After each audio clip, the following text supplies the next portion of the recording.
The Shanghai police station serves as the setting for the opening scene of the film, which features a brutal attack on a police officer by the local gang leader's girlfriend. The other officers stationed there can do nothing except watch in horror, since they are so terrified of the powerful crocodile gang. When the gang leaves the police station, after killing the poor cop, they discover that their cars have been taken. The Axe Gang, a dangerous rival group with over 500 members, suddenly appears. They appear to be attending a business meeting. Because they are dressed in formal attire, the crocodile gang tries to flee into the police station out of fear, but the cops bar the door, trapping them inside. One of the gang members signals for backup into the sky. In a desperate attempt to get help, Brother Sum, the Axe Gang's commander, replies to them with disturbing news that the group's surviving members have already joined forces with them. The Axe group then starts shooting, quickly killing the majority of the crocodiles. As soon as the boss notices this, he tries to flee, but one of the adversaries attacks him with an axe, separating his leg from his body. He is then fatally stabbed by Brother Sum. After performing a dance-like taunt, the boss's girlfriend becomes terrified by this frightening turn of events and begs for her life, but Brother Sum mercilessly shoots her as well. The year is 1940, a time marked by societal instability, chaos, and power struggles among various gangs. The most feared of these groups is the Axe Gang, which gets its name from the weapon it favors. Only those living in the poorest neighborhoods, who have no stake in the gang wars, are able to live in peace. A tenement housing a broad set of individuals with a variety of jobs is one such location, and it is managed by a lecherous landlord, and his overbearing wife. The landlord, who is frequently inebriated, intimidates the residents with improper remarks and insults.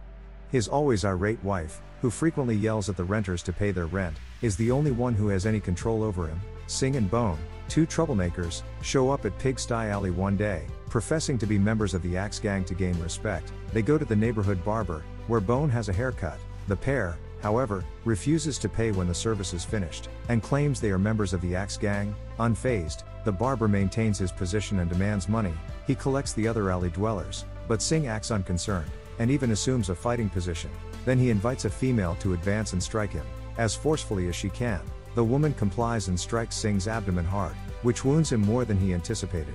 Sing swiftly switches his opponent and invites an elderly man, who is peering through the crowd after realizing he cannot overcome her. To his dismay, the man turns out to be completely ripped, so Sing switches opponents once more, and asks a 6-year-old boy to enter the ring. Sadly, this boy also has ripped muscles. The landlady eventually notices the disturbance and arrives on the scene, striking Sing with her sandal right away. In revenge, he throws a firecracker over the wall, and threatens to call in reinforcements. Unexpectedly, it strikes a genuine Axe Gang member who just so happens to be nearby. In the following scene, the gang members approach the alley, and ask who set off the firecracker. The landlady flees in terror as Sing gestures in her direction.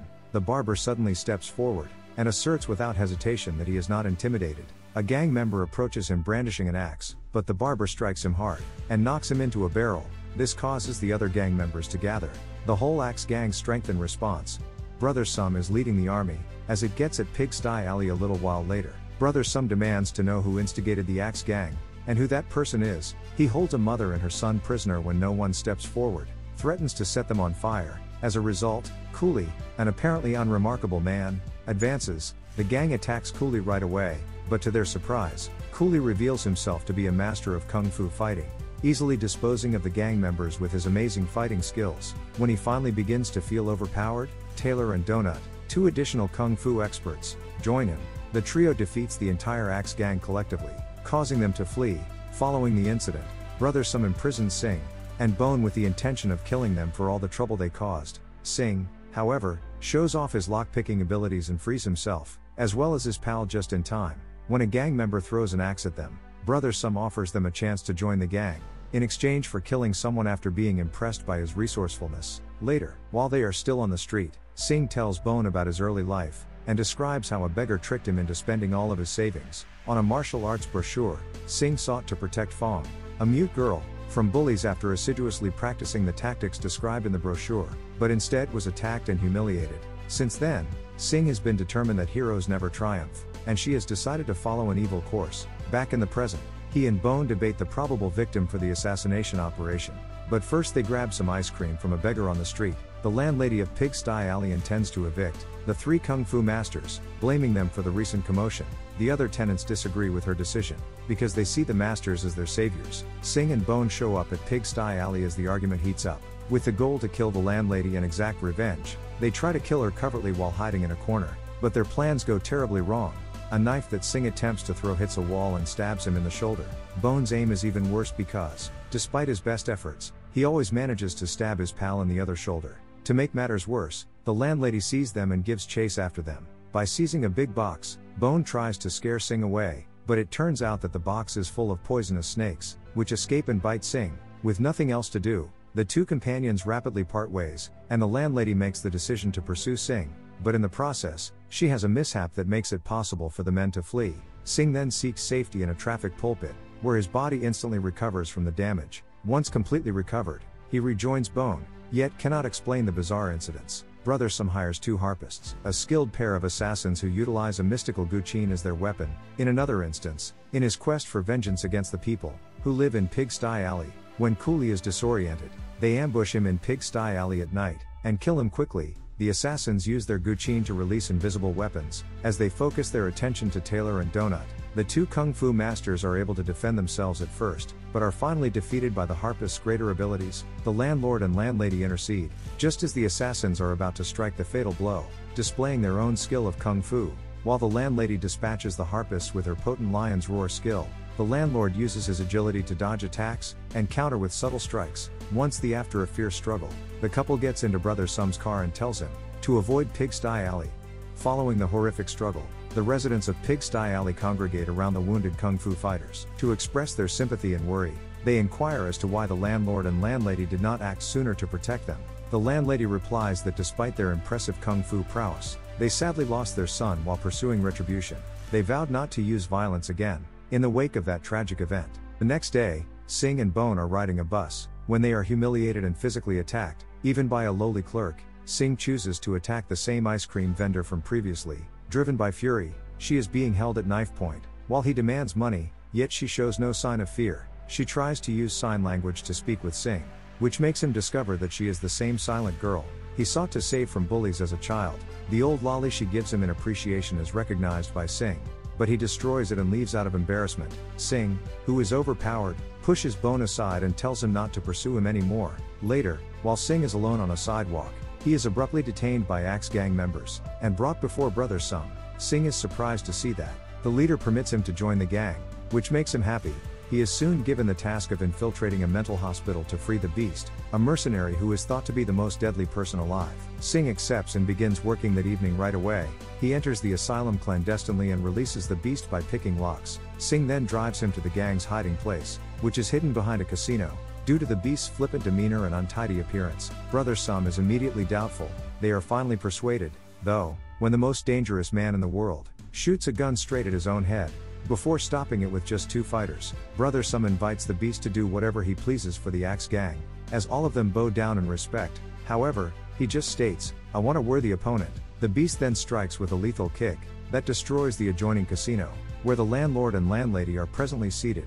Breaking the wall, the three accomplished kung fu experts then get into a vicious and intense fight, displaying their extraordinary skills. But as the fight progresses, it becomes clear that the couple cannot stand up to the Beast. The landlady uses her intimidating lion's roar tactic, but it is unsuccessful. Fortunately, they have a huge funeral bell with them.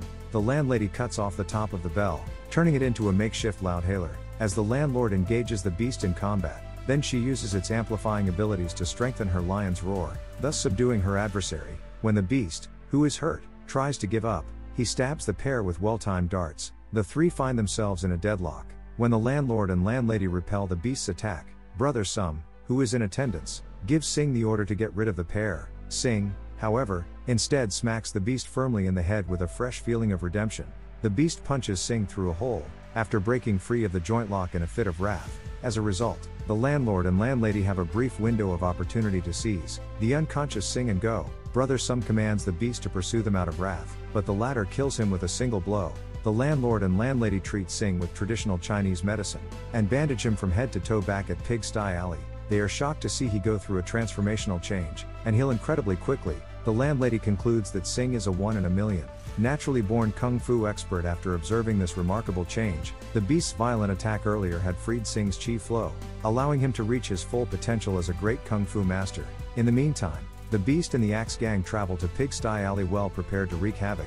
Singh is attacked by the thugs, but he easily fends them off with his immense might. He kills a bunch of gangsters at once, throwing them around like rag dolls. When Sing finally faces the beast, the two kung fu masters engage in a grand finale fight. Sing initially has the upper hand and easily defeats the beast. The beast, however, uses his ultimate toad maneuver to headbutt Sing through barriers. Regaining the upper hand, the beast then propels Sing into the air, and launches him into a flight that lasts hundreds of miles. It seems as though our protagonist is about to be vanquished at this point, but just then, a massive Buddha figure appears from the clouds, and bestows his blessings. Sing launches back to Earth after receiving a new place to call home.